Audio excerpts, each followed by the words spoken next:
What is up guys, Danny this side. So in this video, I'm going to show you how you can fix Steam error, something went wrong. So first off, head over to Google or any browser and then in the search bar type in Steam. After typing, you will see this first official website of Steam. Simply give it a click.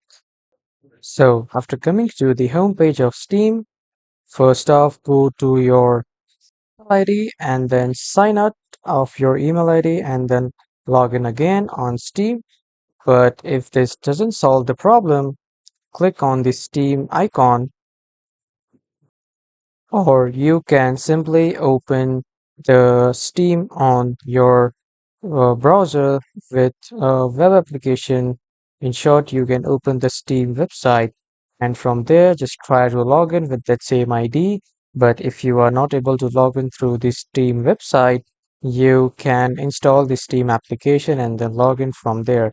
But if that doesn't work too, just simply close all the applications and restart your laptop or PC. And after that, give it some time and then restart your Steam application or website, whatever you are using. So this might solve the Steam error.